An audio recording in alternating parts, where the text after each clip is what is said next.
উদারতার পুরস্কার পেলেন প্রধানমন্ত্রীকে বহনকারী সেই ভ্যান চালক ইমাম শেখ। তাকে চাকরি দিয়েছে বাংলাদেশ বিমান বাহিনী। শুক্রবার গোপালগঞ্জের টুঙ্গিপাড়ায়, আপনাদের মনে থাকার কথা, ভ্যানে চড়ে গ্রাম ঘুরে বেড়ান প্রধানমন্ত্রী শেখ হাসিনা। আর প্রধানমন্ত্রীকে যাত্রী হিসেবে পেয়ে ধন্য ওই ভ্যান চালক। তিনি সে সময় ভাড়া নিতে কোনোভাবেই রাজি হননি। আমাদের গোপালগঞ্জের প্রতিনিধি রাজীব আহমেদ রাজুকে সাথে নিয়ে মাকসুদুন নবীর একটি রিপোর্ট।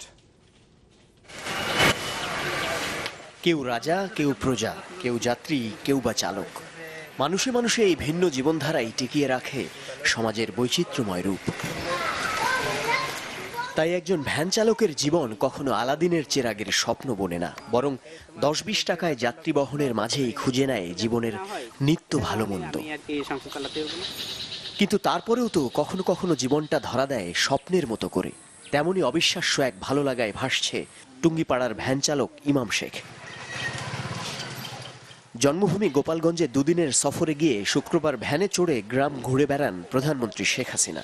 নির্মল এই দৃশ্য নজর কাড়ে বহু মানুষের। সরকারের সর্বোচ্চ ব্যক্তিকে যাত্রী হিসেবে পাওয়ায় ভ্যান চালকের অভিজ্ঞতা নিয়ে সংবাদ প্রচার হয় চ্যানেল 24 সহ কয়েকটি গণমাধ্যমে। আস্তে আস্তে তার বাসায় নিয়ে পৌঁছলাম। অন্য একজন লোক আমাকে টাকা দিল। টাকা দেওয়ার পরে আমি বলছি, না, আমার আফা উঠছে, আমার তো জীবন ধন্য, আমি টাকা নেব না। পরে অন্য লোক বলল, যখন টাকা নেব না তো তোমার ডিউটি শেষ, তাই তুমি যাও। তারপর আমি চলে আসলাম। ইমাম শেখের এই উদারতা এনে দিয়েছে পুরস্কার। ৫ম শ্রেণী পাশ এই যুবককে যোগ্যতা অনুযায়ী চাকরি দিচ্ছে বাংলাদেশ বিমান বাহিনী। আর তার ভ্যানটিকে রাখা হবে জাদুঘরে। এরপরে আমার আর চাওয়া পাওয়া কিছু নাই। আপা আমার ভ্যানে উঠছে, এটাই আমি অনেক খুশি।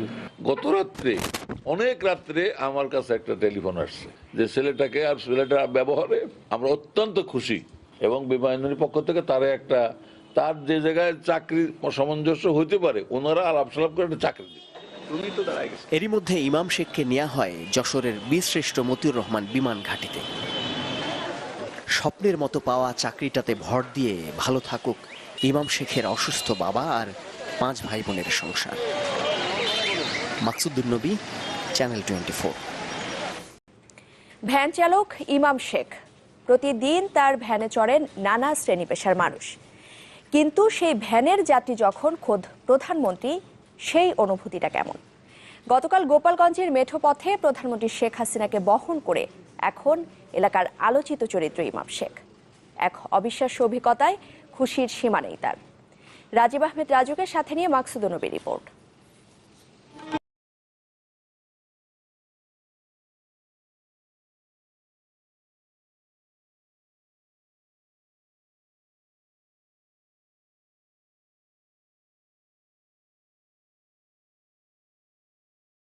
একটা দৃশ্য দেখে কি ভাবা যায়?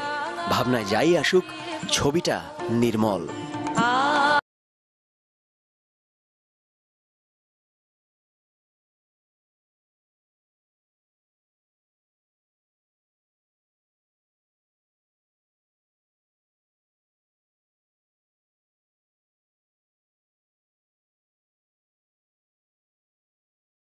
সরকারের শীর্ষ ব্যক্তি হিসেবে প্রতিটা মুহূর্তে বুলেট প্রুফ গাড়ি আর নিরাপত্তার কড়াকড়িতে হারিয়ে যায় জীবনের কত না স্বাদ আহ্লাদ। তাই জন্মভূমি গোপালগঞ্জের মেঠো পথে ফেলে যাওয়া শৈশব আর খেয়ালিপনার কাছে ধরা পড়েছেন একজন প্রধানমন্ত্রী।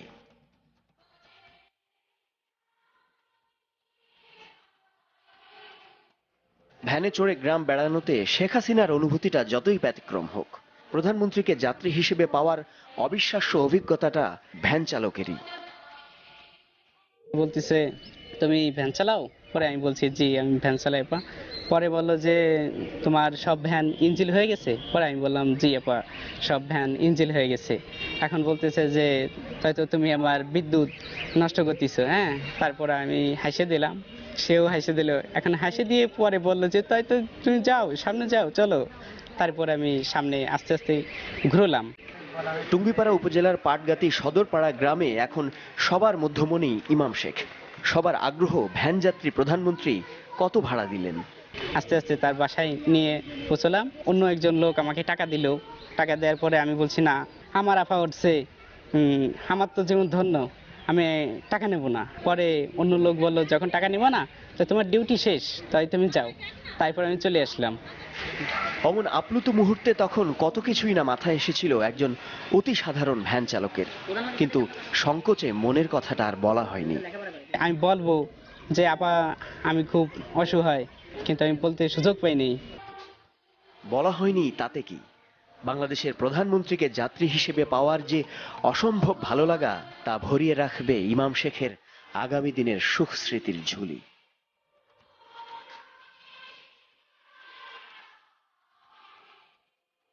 মাকসুদুন নবী, চ্যানেল 24।